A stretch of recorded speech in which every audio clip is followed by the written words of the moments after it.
ঢাকার আশেপাশে এফরেস্টেশন, ঢাকার আশেপাশে ফরেস্ট প্রোটেকশনে আমাদেরকে জোর দিতে হবে। আমি একটা এক্সাম্পল দিই, Purbachal. The second phase of Purvachal, which is a planned township of the Rajdhani Unnayan Kortripokho, in the second phase of Purvachal, Raju paid more compensation for trees than he paid for land acquisition. So can you imagine the number of trees that we had to sacrifice for creating plots for those who already have plots elsewhere? Those who need plots, those who need housing. This Purvachal phase 2 is not doing anything for them. যারা রাস্তায় থাকে তাদের জন্য তো কিছু করছে না, যারা বস্তিতে থাকে এই হাউজিং প্রকল্প তাদের কোনো উপকারে লাগছে না। আপনি এখন ঢাকা থেকে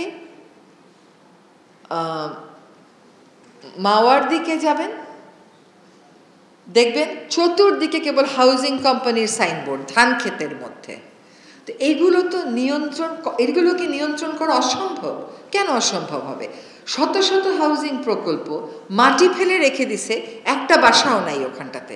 এমনকি রাজুকের উত্তরার যে লাস্ট ফেজটা ছিল, মানে রাজুকের যে উত্তরা ডেভেলপ করে গেছে, সেই ডেভেলপড উত্তরাতেও প্লট খালি পড়ে আছে, বাসা বানানো হয়নি। তারপরেও পূর্বাচল 1, পূর্বাচল 2 এবং একটা গড় ইকোসিস্টেম, গড় প্রতিবেশ ব্যবস্থাকে সম্পূর্ণ ভেঙে দিয়ে সেখানে আমরা পূর্বাচল 1 আর পূর্বাচল 2 করলাম।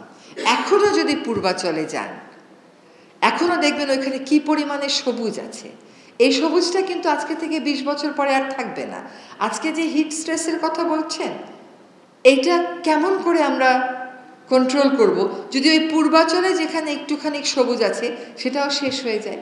আমি মনে করি এখন মানে হাই টাইম হয়েছে যখন RAJUK should be prescribing building designs.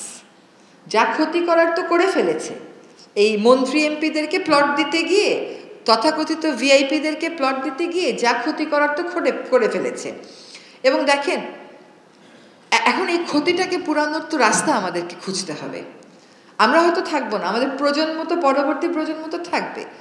এই রাজুকের বিদেশে যেরকম করে, সবাই তো বিদেশ হয়ে যেতে চায়, কিন্তু বিদেশের লাইফস্টাইল কেউ ফলো করে না, বিদেশের আইন কানুন কেউ মানতে রাজি না।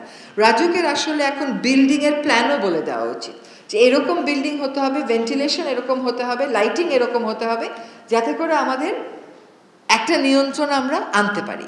সেটা তো আমরা আনতে পারি না। যার 12 তলা তার 14 তলা লাগবে, যার 8 তলা তার 10 তলা লাগবেই। কিন্তু আমরা ডিসেন্ট্রালাইজেশনের কথা ভাবি না। এবং আজকে যখন রাজুকের পূর্বাচল, এই পূর্বাচলকে কেন্দ্র করে আপনি বলেন তো, আপনি কয়টা পূর্বাচলের নাম শুনছেন বলেন?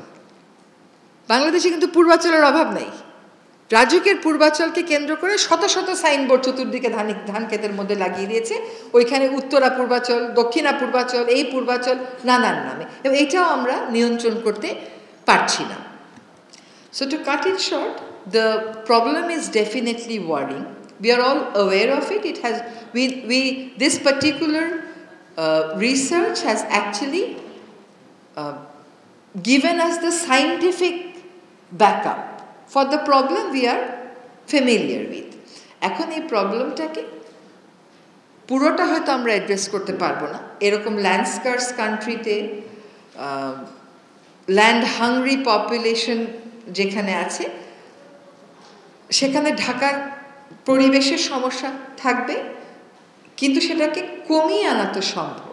এই কমিয়ে আনার জন্য খুব যে আমাদের রকেট সায়েন্সের প্রয়োজন তা না, আমাদের হচ্ছে নিয়ন্ত্রণ ব্যবস্থাটাকে কার্যকর করতে হবে এবং নিয়ন্ত্রণ ব্যবস্থার পাশাপাশি কিছু কিছু ইন্টারভেনশনে যেতে হবে।